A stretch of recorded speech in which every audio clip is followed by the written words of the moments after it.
I'm going to go a little left field here. I'm going to go with Mir Kecmanovic.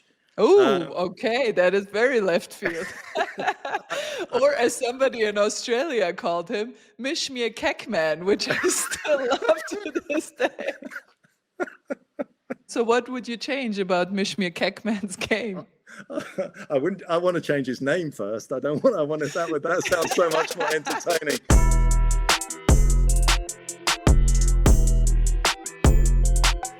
Welcome to the Big T, and I'm here in soggy London. I think if it gets any wetter over here, we're going to actually turn into a real-life Atlantis. That's just how it's been in this part of the world. Andrea, you're back from Australia. Where are you? I am in Darmstadt, which is a city where I grew up, and the translation of it is Rectum City. I am sorry for that. It's the truth. I'm not making this up. This is the God honest truth. And it's been not as wet, I will say, Marco Picci, Mark. I just can't stop calling you by your Italian name. No, it's not as wet. It's bad weather, but it's not wet. Tell me, how long did it take you to get back on German time? I know you've got that big app that you love to get over jet lag with. Going to Australia is much more difficult from Germany than coming back to Germany, but I somehow managed. I arrived early in the morning at 5:55 a.m. and I somehow managed to power through the day, and then I fell asleep at 9:30 p.m. Slept a full night, and I was good to go thanks to my sheer power of will, Mark, but you wouldn't know what that feels like. How has it been for you? You know what? You're absolutely right. I have no willpower. You're absolutely 100% right. I'm not going to argue with that at all. I'm actually one of those people that loves jet lag. I love jet lag. Tell you why. Because just for a small window of my life, I feel like David Goggins.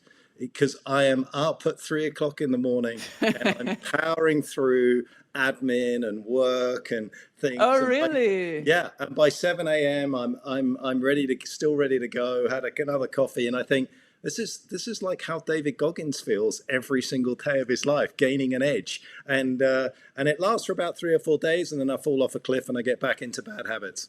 Well, Mark, I love that you just go straight to work. Anything for a Brit to not have to think about their life and have thoughts about doom, just straight into replying to emails and applying for visas and going to embassies. I know you've been hustling US visa, as have I. And so I will ask you, as the two token Europeans at Tennis Channel, have you watched the Super Bowl? Yeah, I did get a glimpse. I have to confess, I didn't stay through to the end, but it looked as though the Seattle Seahawks, courtesy, of course, of their fantastic British defensive head coach, looked as though they'd locked up the New England Patriots. So a little British flavour to that Super Bowl final, which was nice. But I have to ask you, Andrea, I'm gonna sit this one out because I was sitting there at halftime. Bad Bunny came on. Obviously, it's become a big cultural thing, the NFL halftime. And I was sitting there, and honestly, the only thought that was going through my mind was it felt like one of those days at school where I was looking at this maths equation where it was like a fraction or an algorithm. And I was looking at the X's and Y's and the Z's, and I'm thinking, I know I'm the problem here. I know that somebody is going to tell me why this is a phenomenal algorithm, and I can't work it out for anything. Oh, you couldn't work it out. You didn't like it. No, it wasn't that I didn't like it, because I liked the algorithm. I liked the fraction. I was looking at it. It was beautiful. It was well put together. I was looking at it going, I know I'm the problem. I don't understand a little bit about the references. Yeah. So you're going to take me through it and tell me what I was missing. Well, obviously, I can't take you through everything because I'm not exactly the intended audience either. However, as I said, as Europeans, we probably missed a lot of the references. But this is what I love about art. And I wish we could look at even entertainment a little bit more as art, because I think art is not supposed to be for everybody. It is supposed to represent something of what the artist wants to express from their own life experience and from their own self. And so a lot of people will resonate with that, and many people won't. And I think this is what I really, really loved about the performance from Bad Bunny as people would say, as the experts would say, from Bad Bunny. It was very personal to him. And at the same time, it was universal to millions of people. So I was really, really amazed. So also the Winter Olympics are going on. There is so much going on. Did you watch any tennis at all? I did. And before we tuck into the tennis and what went on that kind of week, I just want to touch on Lindsey Vonn in terms of it kind of blends in a little bit, I feel, with what you've just said, because I really feel that people in that kind of sphere who have done as such incredible things have absolutely autonomy about deciding whether they want to go out and perform. If we didn't allow great athletes and great people to try and have great failures, we'd still be living in caves. And I think that from my point of view, sitting there watching Lindsey kind of go out there and try and ski with obviously a completely sort of blown out ACL, to me, of course, it's a huge risk. But if we don't take risks in life, if we don't try and push the envelope of what is humanly possible, she knew the risk was basically on her, not on anybody else, to go out there and try and compete. And I kind of found it inspiring in many ways. I know there's a lot of people that don't feel that, but I looked at it and I thought, do you know what? Not every time that you go out onto the field of dreams do you live out your dream. But the fact that you've put yourself in a situation where something incredible could happen should be far more celebrated than criticized. I agree with you to a 98% agree. I will say one thing that has struck me not only with Lindsey, but with a lot of these exceptional athletes, that oftentimes we as good athletes, Mark, we were good athletes who weren't exceptional athletes, we probably can't identify with is, I think they get used to these goats. Let's just call them generally goats. They get used to fate bowing their head to them, and for them being able to overcome physical impossibilities. They make the impossible possible. But I do think there lies a danger within that, because you can only, fate will only bow its head so far. At one point, life, fate, whatever you believe in, will say, hold on a minute, I'm still the stronger entity here. Hold on a minute, you can't do anything you want. And I do think that's what people subconsciously and unconsciously respond to. And that's why there has been so much criticism, because they feel like, I think, that she just demanded a little bit too much. I agree with you. If she hadn't been that type of personality and character, that's why I say I agree with you to a 98%. I think that if she hadn't been that character, she would have never achieved what she has achieved in her life, and we would have probably never known a Lindsey Vonn. And she has inspired millions of people to try and reach for a little more than we can. However, I think this is what people respond to, and that's where the criticism is coming from, that they want these goats to be at the same time relatable and normal, but they are not, because they are built just differently, right? Isn't that the point, that they're not relatable? I mean, the fact that their minds will tell them that something that we see as insurmountable is almost a certainty. They almost can't believe that you could be looking at them thinking, well, that's not achievable. It's just not something that filters into their mindset. And so therefore, yes, there's an undeniable risk when it comes to something like downhill skiing, that things could end up catastrophically bad. It's going to be very different in different sports when people have that kind of mindset.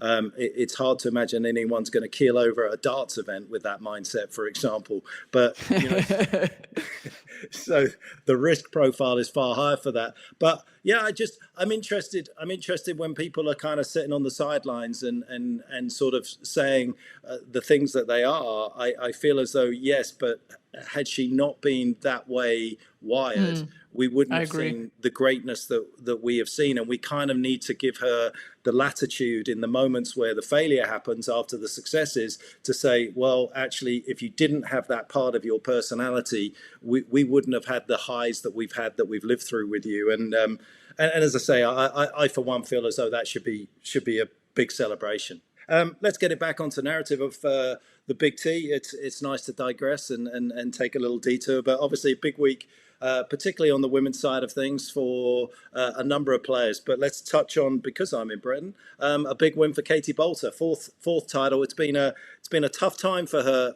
Andrea, in the last sort of 12 months. Obviously dropped outside the world's top 100. New coach on the bag in Michael Joyce, who's obviously worked with a ton of great players. Maria Sharapova, of course, Victoria Azarenka. He's been with Jesper Gula for a bit. More recently, of course, with Ashton Kruger. It's nice to see a quick impact that a coach has made. I was so happy when I saw that Katie did so well. And the reason for that is because, and Mark, you and me have talked about it, I don't know if on the podcast, but in private so many times, we praise these players like Carlos Alcaraz and Jannik Sinner, how quickly they change everything, right? Jannik Sinner after the US Open changes his service motion. Oh, look, Carlos again changed his service motion. Oh, look, Novak is doing that. Serena is doing this. We forget the people that try to change things and fall off the wagon. And that was the case with Katie Boulter. She had the slice serve, as you know better as an English person than me, you can probably explain it better because you're the technique master.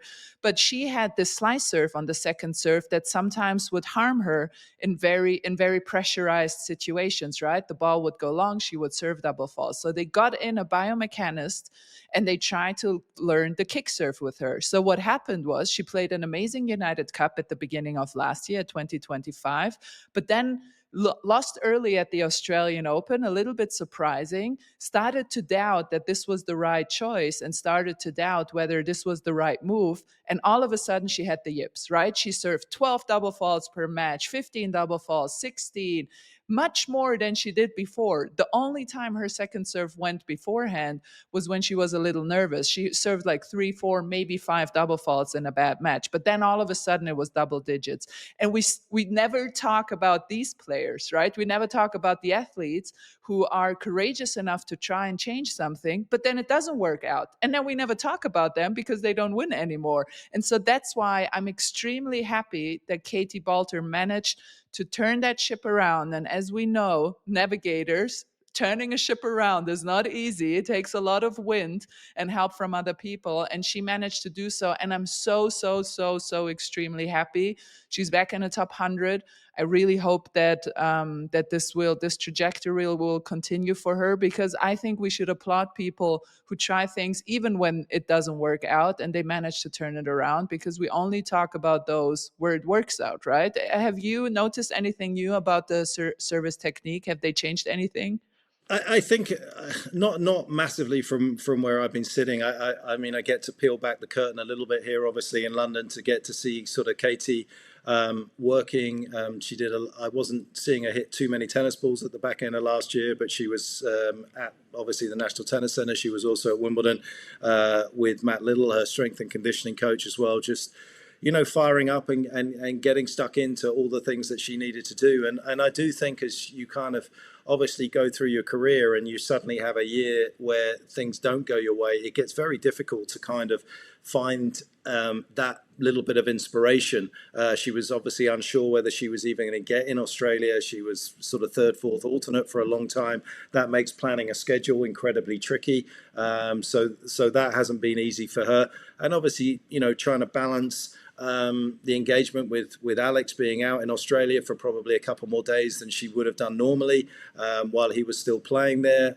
Did leave, of course, before he had actually finished at the tournament, and then getting back to getting sort of the win in Ostrava. So, there's an awful lot that tennis players are juggling at certain times in their career, personally and obviously professionally, to try and sort of come out. And when you find that sort of little bit of magic for certainly the week in Ostrava for her, and you get yourself back on the winning ways, it's great to see. And obviously from the comments afterwards, the motivation is still super high. She's very keen to get herself back to sort of a career high 23 and see how much further she can go. So yeah, good start for her, and hopefully things can go even better from that point of view.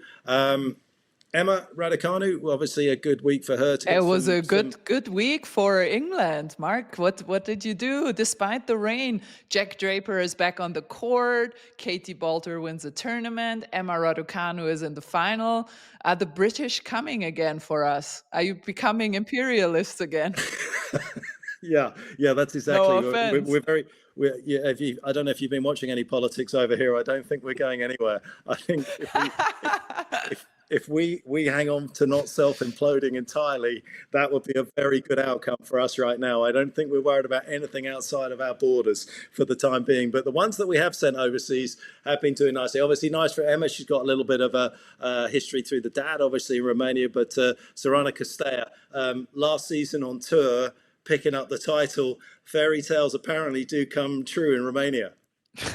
Well, I will say, Cluj-Napoca is actually the area where Dracula came, Dracula came to be, whatever you believe, but that's where he lived. And so I have to say, I'm not entirely surprised that Sorana Cirstea won the tournament. I thought she was absolutely brilliant against Naomi Osaka in that second round of the Australian Open. It was such a tight match. Both players, it was such high quality.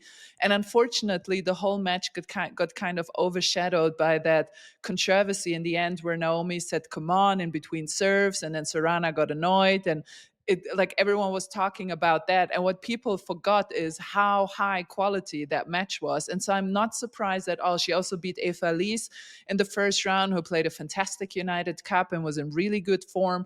So I'm not surprised actually to see Sorana come out and win, and her but her home tournament of all places is so cool. But have you been in contact with Emma at all through this tournament, or have you been able to watch something? Did you see? Because she had some physical issues at the beginning of the year, and I think her off season didn't exactly go ideally, right? It's fair to say. Yeah, I think it's fair. We've messaged a few times. I did watch her play. Listen, I think obviously it was nice to see her get some wins. It was nice to see some confidence. It was nice to see the fight was back. She was playing the way that she wants to play. That was something I think she felt that she had lost a little bit in recent times. And I think that from my perspective, watching her play, that she really only has one choice, Andrea. She needs to stay up on the baseline. She needs to be able to redirect, and she needs to serve well. And if she can put those components on the court, she's going to give herself a chance to win big matches. I thought she did well to kind of get through the draw. I don't necessarily feel as though her tennis was where it needed to be. I do think that she was suffering a little bit from health problems, but I think she's got a good 3-4 weeks of hard work to get her tennis back to where you would like to see her be in terms of being able to challenge those big hitters, which has obviously been in recent times the stumbling block for her. And I think that there is still work to do to kind of put that piece of the puzzle back together so that she can feel very comfortable with what she's doing out on the tennis court. So as I say, it was a nice week for points. It was a nice week for confidence to know that you can put back-to-back wins together. But I would think that she will feel as though her tennis needs to go up quite a few gears if she's going to suddenly get back out on the court with Sabalenka and Raducanu.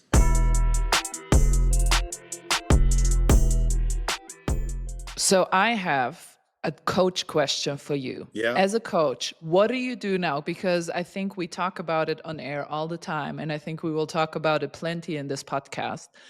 One of the hidden talents of tennis players is scheduling. We always talk about forehands, backhands, potential, talent, physicality, blah, blah, blah. But who knows how to schedule, knows how to stay on top. So here's my question to you, very specific. If you had Emma right now, or any other player, doesn't matter, who had a difficult off season, didn't quite practice as much as they wanted to because of physical issue, come out and play Cluj-Napoca, make the final, do you now take her out and go, let's work really hard for 3 weeks and focus on Indian Wells, Miami? Or do you take the confidence from that final and send her to Doha and Dubai and see how she fares against the best in the world? What will you do as a coach? And I'm speaking generally, not that people now say, Mark Petchey suggested for Emma Raducanu that she should schedule this. Just don't do that, guys. Just don't do that. This is a very hypothetical question in terms of coaching. What do you do? Because I do think scheduling is so important for tennis players in terms of longevity and staying on top for a very long time. Yeah, I think it's a great question, Andrea.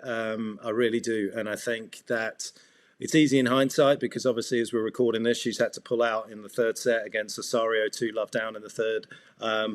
I personally would have done exactly what you said. I would have pulled her out after making points in Cluj. She obviously has a quarterfinal in Miami coming up to sort of defend. But I do think that having watched her play with my coaching hat on, not as a friend, not as a former coach, but having watched her play, I would have taken her out of certainly this week and probably the next week, to be honest, because I do think there are certain things that she needs to feel comfortable on in practice. I think, again, when you talk about things we don't talk about, we talk a lot about getting confidence from matches, and understandably so, because that's kind of the chef's kiss. You know, winning tennis matches is how you really sort of put the icing on the cake. But the reality is, for most of the great players who believe that they can go deep in a lot of these tournaments, they get their confidence from practice. They get their confidence because they can do it in practice. We look at maybe a 3-week break and think, well, they're going to come back feeling like they're a little bit rusty. They're not in competition mode. And yes, maybe there's a fraction of rust because they haven't had that emotional stress that only a match can give you. But the confidence that they've got from doing everything perfectly in practice and feeling so good about themselves is really kind of the magic elixir for them. That's the magic pill. Everyone talking about magic pills and what it is. It isn't really anything sort of that you don't know. It's doing the ordinary things extraordinarily well. And when they feel that, that's when the great results come in. And I definitely feel as though it would be advisable right now to put a lot of work in at home, go to Indian Wells relatively early, because those conditions, as we know, are very different. You know, if you're going to get down into the weeds, Emma's playing with gut in the rack in the main strings since probably, I think, sort of September last year. And in Indian Wells, that's going to have a very different effect than in Cluj in an indoor sense. So those balls are going to fly far more through the air in Indian Wells. I personally would go there relatively early. She didn't have a great match last year. And I would go there and experiment a little bit to try and find the perfect setup in the racket that fits those conditions. You know what worked in Miami last year, got those numbers, got that setup. You're kind of good to go. If you don't have a great tournament, at least you know it's not kind of the equipment. But I would go and find a little bit of something in Indian Wells. That would be my preferred route. Well, I hate to tell you, but Emma Raducanu hates golf. No, I don't know. I'm just guessing. But no, she's actually is getting she likes into golf. Yeah, Okay, she good. likes Okay, it. good. I had no Yeah. idea. I just wanted to make it controversial. But actually, there was something I wanted to ask you later on. But because you're already on the equipment, let's just do it now before we then talk about yet another Czech phenom in terms Yeah. of tennis. But we will do that. We won't forget those people. Don't worry. But we wanted to talk about that later anyway. So I'm just going to pull it up now.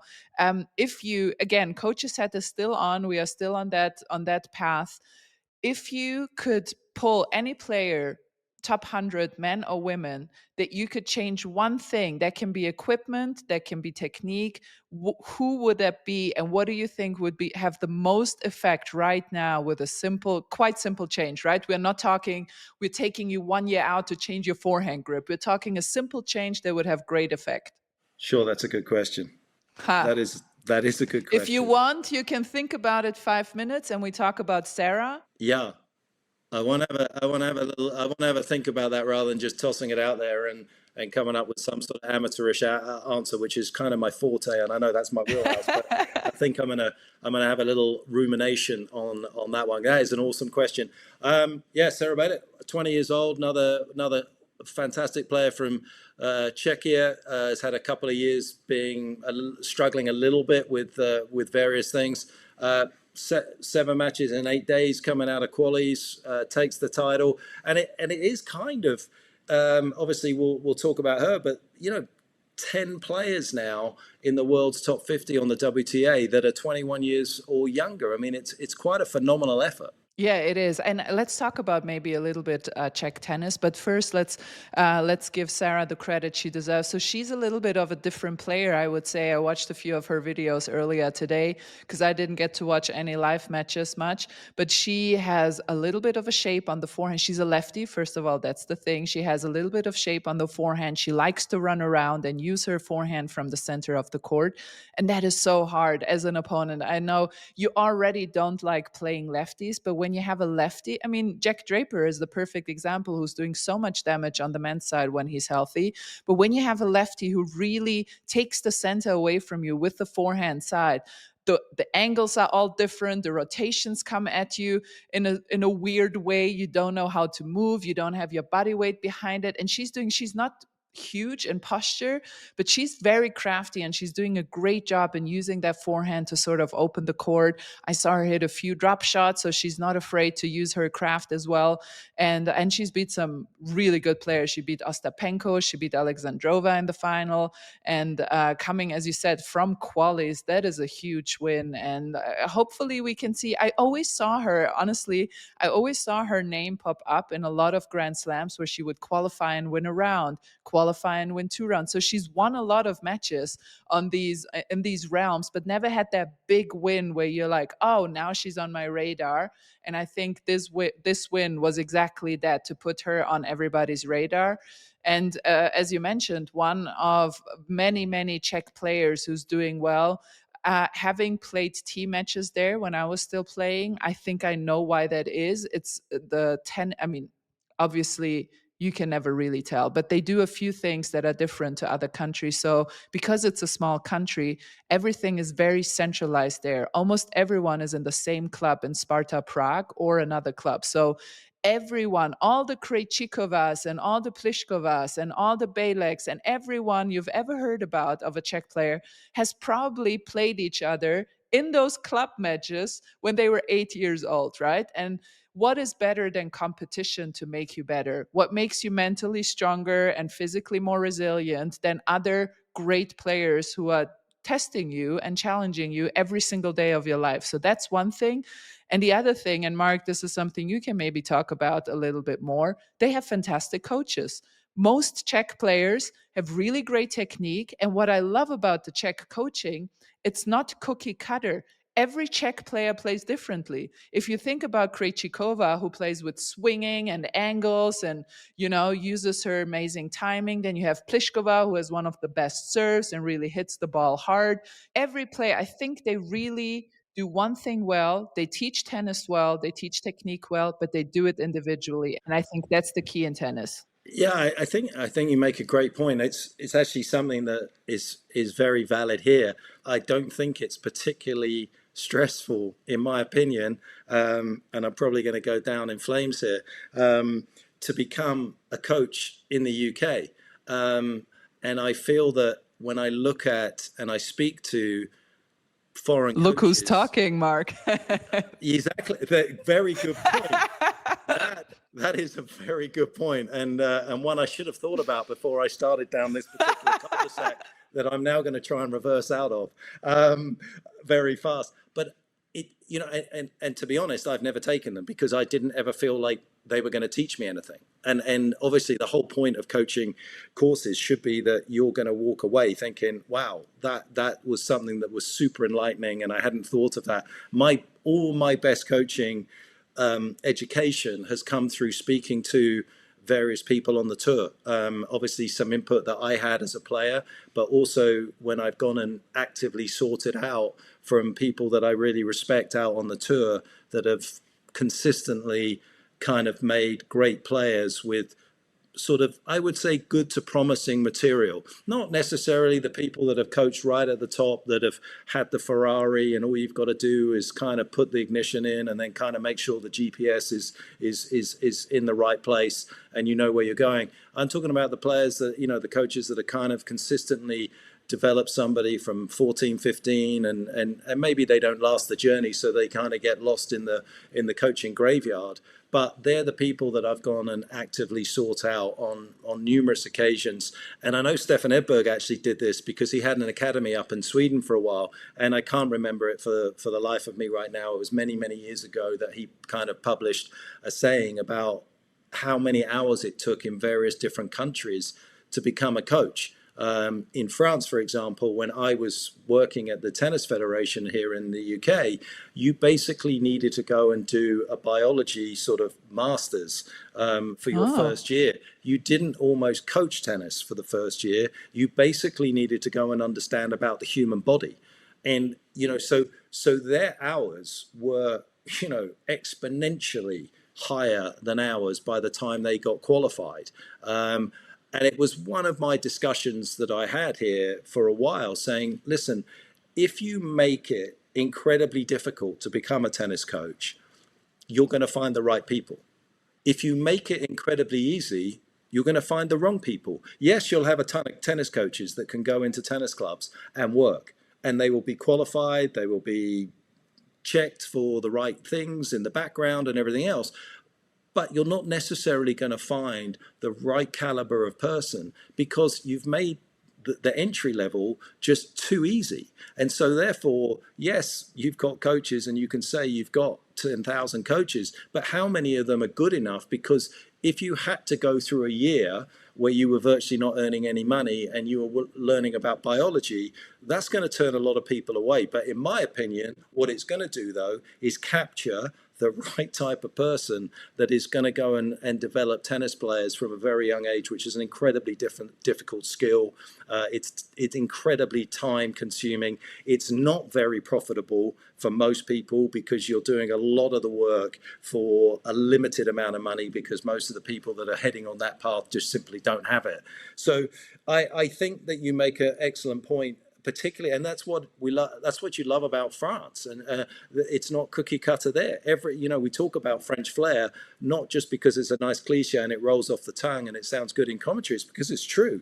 Every single player kind of comes out and you just think, wow, that's phenomenal. So it's a great point, and I think I am interested to see how far Sarah goes. I look at her game, and because she's young, you can get lulled into the fact that your runway ahead is so long that you've got all this amazing sort of width and time to improve. I'm slightly wondering where the ceiling is and how many things that she can improve in her game that will be super impactful at the top of the game, because I just feel that style of play, the slicing, the drop shots and everything else has a place, and there's no question that she's going to be a very successful tennis player. But is it going to bring, should she be burdened, Andrea, with a tagline that says when you're inside the world's top 50 at 20, you should be pushing for Grand Slam titles with her style of play? Well, that's a really good question. I do think that's an individual question that everyone has to answer for themselves. And, for some, a career having 10 years in the top 30 is a great career. And for others, anything on like Novak, if he had been 20 years in the top 5, but had won like 4 Grand Slams and had been one for a couple of years, there would have been a failed career for him because he's always been that phenom who had such big ambition. So I do think that is a very individual question and something that she probably has to answer with her team and her family on her own.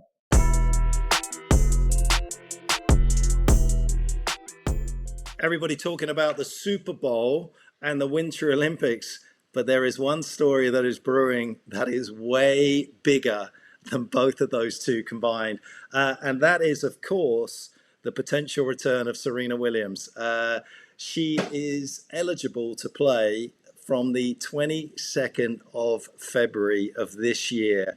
I personally am super excited about whatever plan she has. There's no question that there is a plan. There is something that is sort of bubbling around in the background. What that is going to be fascinating to see. But I think in the same way as we started this sort of podcast about great players being given the latitude to be able to decide what they want to do, no matter how great the risk and fear of failure, that she should be welcomed back with the sort of fanfare that a great deserves, Andrea. I'm so excited. I mean, I think it's no secret that Serena always was my favorite player. When she won the US Open at 17 years old, I was 12 and I was sitting in front of the TV, and not even in front of the TV while it was happening, because I wasn't allowed to, because it's in the middle of the night in Germany, but the next day in front of a replay.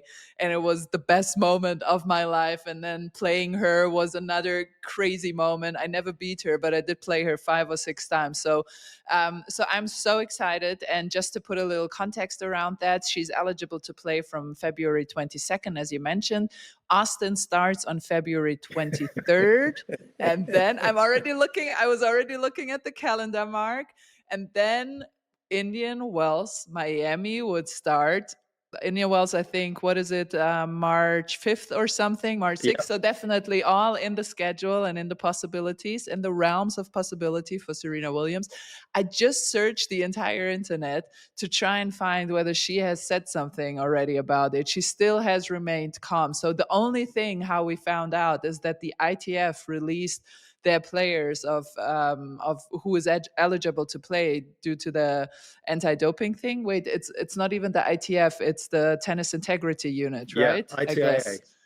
ITIA. Oh God, all these organizations, and I get confused. But the ITIA, exactly. So they have released a document, and one of the players was Serena Williams, February 22nd. I can't wait. What is your guess? Indian Wells, Miami, would you guess? Or I mean, I got to feel that, if she's going to do this, then why would you not turn up at Indian Wells and Miami and play doubles with Venus? I mean, that's... Yeah. You think only doubles, or you think she will give it a crack at singles? I hope she goes singles. I really want to see it. I think it would be great for the sport. There's no doubt that so many eyeballs are going to gravitate towards the sport. And it's been the same when Venus steps onto court. Everybody looking at somebody that has just been a legend of the sport, the longevity. You question your own kind of drive for perfection when you look at people that are, have done everything, that basically are still out there trying to compete at that scale. Is her game scalable? There's no question that it's still so relevant, even in, the power game. Obviously, the question mark is not probably for Serena. Can she do it for one day? I don't think that's in any doubt. But whether she can put back-to-back matches behind her over the course of whether it's Indian Wells or 2 weeks of a major on the singles court, that's obviously the question that's going to get answered at some point. But you don't put yourself back on the ITA list if you don't have a plan. If you're Serena Williams, there's no point in complicating your life to the degree that you have to, as you know, Andrea, better than anyone else, that you have to allow people to know your whereabouts every minute of every single day. Otherwise, you run the risk of being, in a very uncomfortable situation. So, there's no way, given her life with her family and everything else, that I can see that she's put herself in that position to be monitored as carefully as she's going to have to be if she isn't going to come back and try and make something extraordinary happen. Well, and that's a really good point. Maybe not everybody. We obviously in tennis know what it entails to be on the anti-doping list, but maybe not everybody knows. So in these 6 months that Serena has put herself back on the list is not her writing her name on the list and that's it. She has basically put herself back in the pool where she has to submit every single location of her day to the data of the anti-doping agency. They know exactly where you are at all minutes of the day. And also they will test you whenever they want. They will show up at 5 a.m. They will show up at 3 p.m. whenever you want. They will show up. So exactly as you said, if she's putting herself through this, which is definitely an impediment on the comforts of your life, she is planning on something big, and I personally can't wait. But Mark, yes, have you watched a new rivalry in tennis? I was just about to say heated rivalry, but I think I'll leave that for another pod. I haven't watched the show yet. I will watch it. But there is a new rivalry in tennis, and it is Patrick Mouratoglou versus Jo-Wilfred Tsonga, the one rivalry we didn't know we needed. It's been brewing for a while, and I don't know if you followed it exactly, or for people who are listening to us who haven't followed it, I can't wait to hear your opinion. Basically, Jo-Wilfred Tsonga said that the top 10 back in his day were much stronger than the top 10 is today. And then Patrick Mouratoglou replied to Jo-Wilfred Tsonga that he's wrong and that tennis always evolves and always progresses. And that basically, did he say Holger Rune was better than the players back then? Did he say that? Or did I dream that?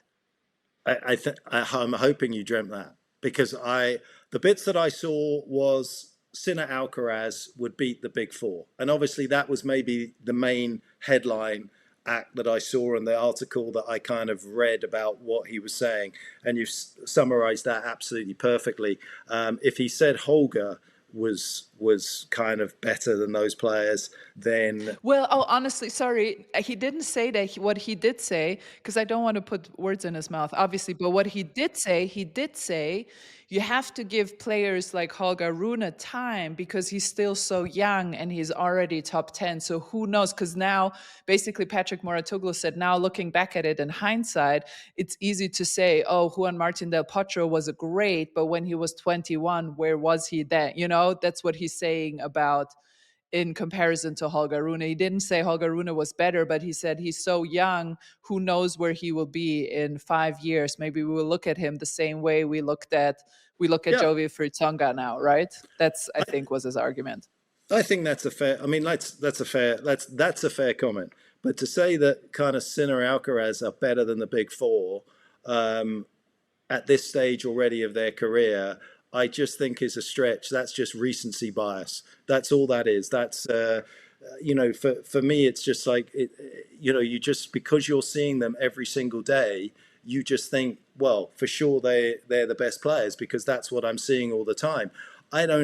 You can't tell me that Pete Rafa on clay isn't beating those guys. There's just not. I mean, let's just take a look at Rafa as an 18, 19-year-old. Let's just take a look at his 2005 season.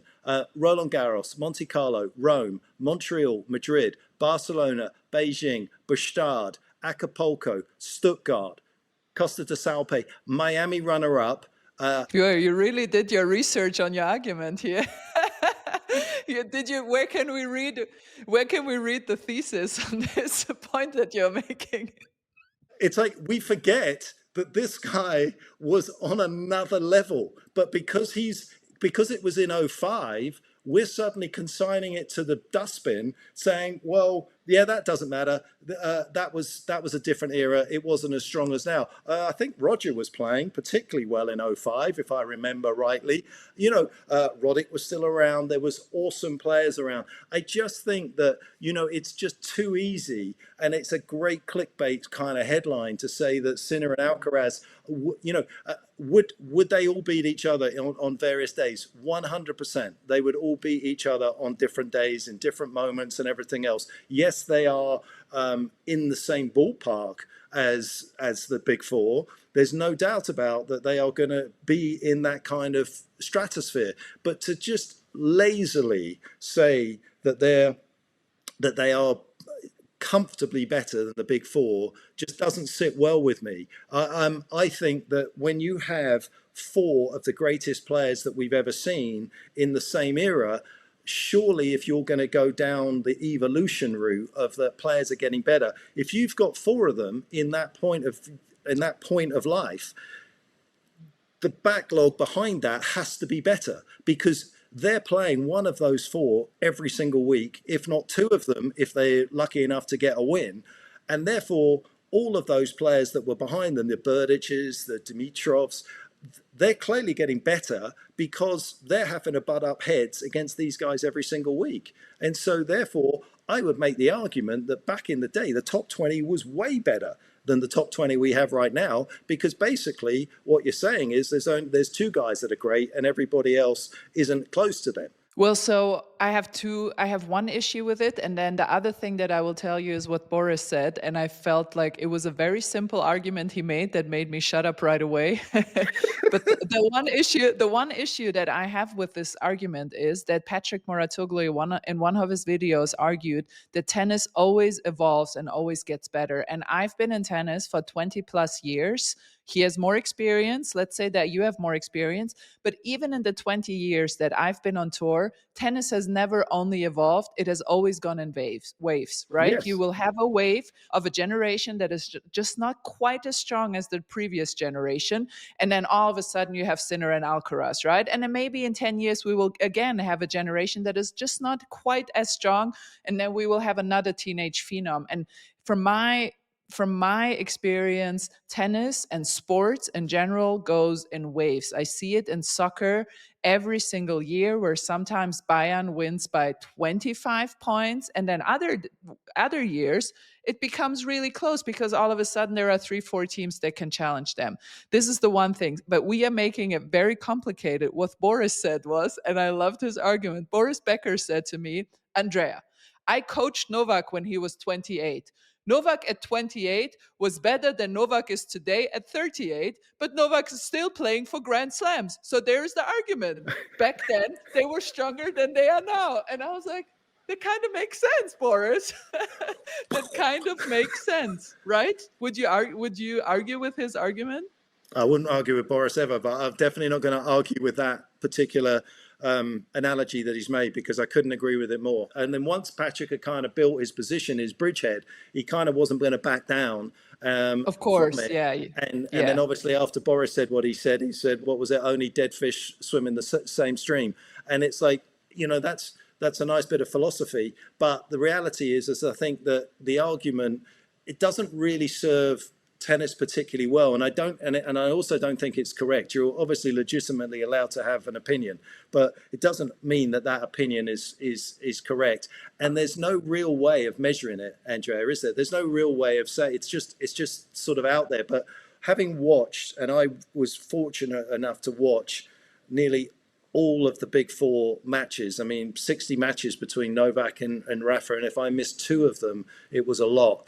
I mean, I'm watching Carlos and Yannick play, and there's no doubt for me that what I was watching back then was equally, if not superior, to what we're watching right now. I obviously would love to see, and we can't do it, maybe AI can do it, but we can't do it. But we'd love to see, like, obviously those guys go head to head. So yeah. I mean, maybe one day we will be able to project it onto a screen or whatever. But I agree with you, and I do think even us watching tennis so close up, and yes, Patrick has maybe done the same, it's still a very different thing to Jo-Wilfred Tsonga, who maybe in any other era would have won at least 3 major titles, having played these guys, having been on the center court of Wimbledon against these guys, having played them on Arthur Ashe at US Open. That's a completely different experience to have and to base your argument on. And I'm not a big fan to say like, oh, just because you never played, you can't know anything about tennis. I don't think it's correct. But I do think it adds a layer when you have played the guys and you have felt what it feels to play them. Yeah, honestly couldn't agree with you more. I think it was a poor argument, and it was a great headline.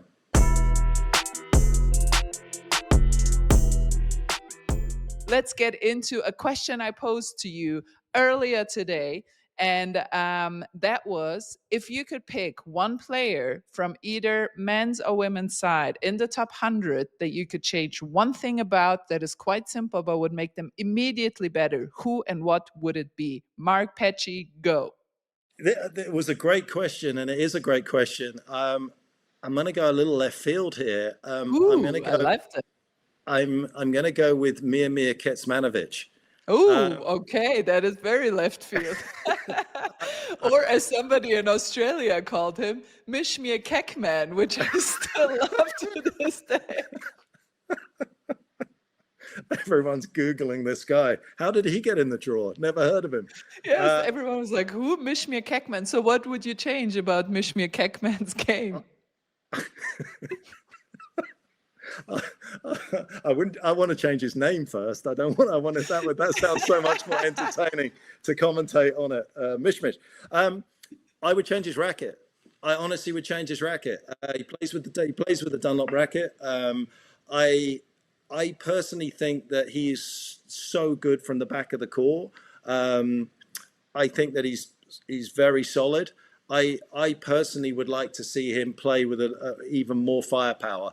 I think that at times he's rallying the ball nicely and he's moving the ball around well. I just think that maybe if he stuck a Babolat Aero Carlos's racket in his hand, he may miss a little bit more. But I just feel that he might get a little bit more penetration. I think he's going to get a few more RPMs on the ball. And we're not talking monster jumps in terms of, none of these things will create huge jumps. But I think it will ultimately maybe give him a little bit more on the ball, which will set up a few more chances for him in the midcourt that he can actually take advantage of.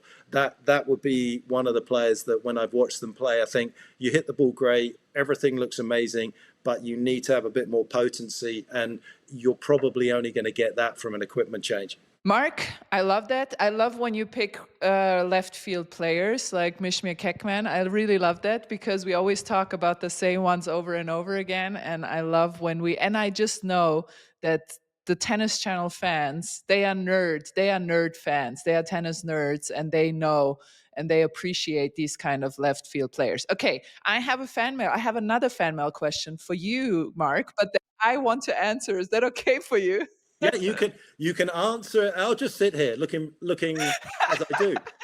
No, the reason I want to answer, so first I will read it to you, is because I'm a writer too, and I know exactly why. But okay, the question is from an email, and Jeff wrote the email. And the question is, why do the reporters at the press conferences pretty much only ask questions about how the player felt and what their emotions were, rather than asking questions about strategy and actual play? It's annoying for US tennis fans. I think it's annoying for all tennis fans. But if I can take this, Mark, sorry to just rain on your parade and just truck all over you, but I'm feeling for Jesse, your boyfriend, right now, because I can just see how this goes at home as well. Exactly. Well, you got to deal with it. Watch, Jesse. I've got this. Don't worry. Actually, that is pretty much how it goes.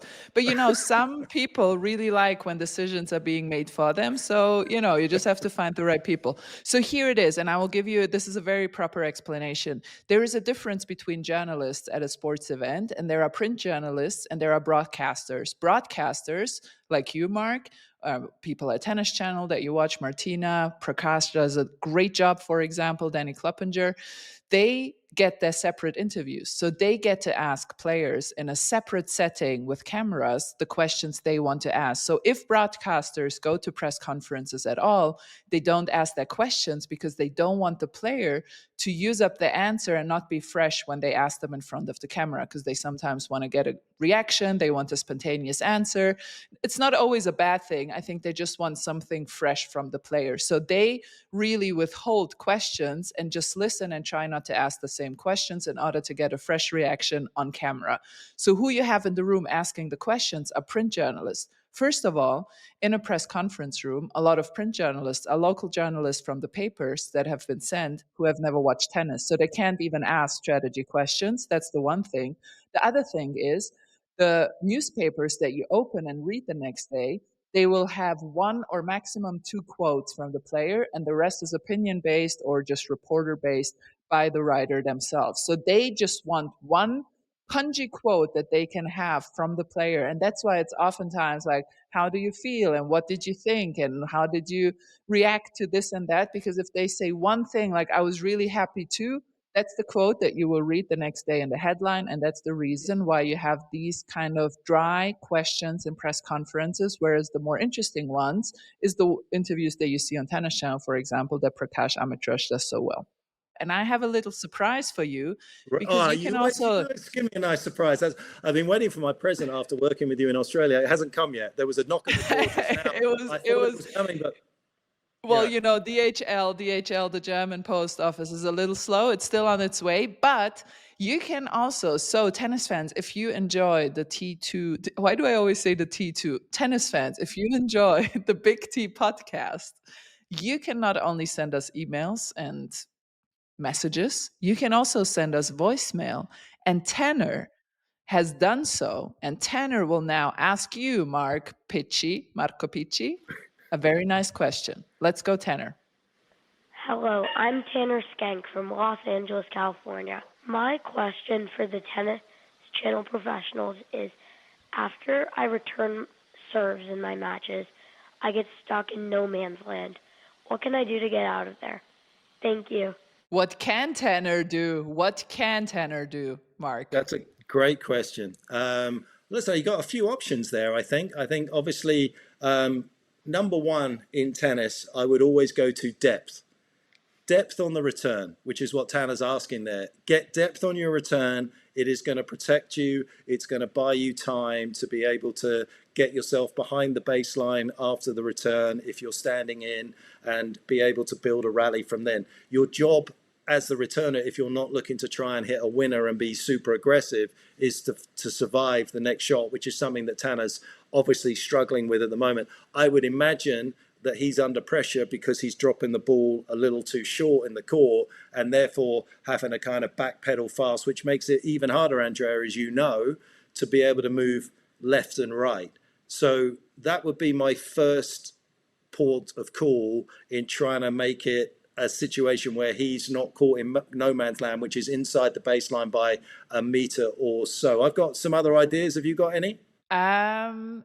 My idea is to be so threatening on the other side that the serve doesn't even come into the court, because having watched a few kids tournaments, I know that the serve is a major issue for those kids. So if you can be as threatening and imposing on the other side, maybe have a little bit of a strange return position, maybe run back and forth, maybe do a little hindrance play, maybe the serve won't even come over, and then you have a point and you wave arrogantly over to the other side and just destroy them psychologically. Is that not what you teach your kids? I think people can tell that I have no kids, right? Yeah. I'm so sorry. I should work on that. I think you're going to be a great parent. That's absolutely perfect. No problem. That's how it and I should can work. see you hanging on the side of the fence through the wire. That was out. That was out. How can you possibly? I think the other thing I would say, there's a couple of things. Like, I would, if you're really struggling, I would try and be really creative. I would hit a drop shot on one point. I would then try and hit a winner, go deep on the next one, and try and get the person after their serve to be super off balance and try and not understand what was going. And then obviously the easier thing, Tanner, is to go back. You see it with... Yeah, I think it sounds like I would say that from the message, it sounds like he tries to take the returns early. Yes. From the voice, he's probably not very old. He sounds like really a kid still, so he's probably still small in posture. So taking a return early at that age is not great. But here's what I will say, actually, Tanner, just continue doing exactly what you do, because once you grow into your body, what you've been doing now and maybe isn't working right now will work in 2 to 3 days, and then you will just you will be collecting scalps and prize money, and you can take Marco Picci and me out for dinner. Yeah, I like it. I like it. You got to stay on the path. The magic is being consistent. And listen, you only need to change a losing game, not a winning game. And this, Mark, I know I could talk to you for another 3.5 hours, but this is it for us. We are on Serena Watch. You are on Jack Watch. I am cutting you off because I really have to get to my next appointment. That is much more important than this one. I'm just joking. Oh. I'm just joking. But I will see you next week. That's why I'm not so sad, because it will only take 7 days before I see you on the big screen again. Everybody who watch on YouTube, listen on your favorite podcast networks, and ciao for now.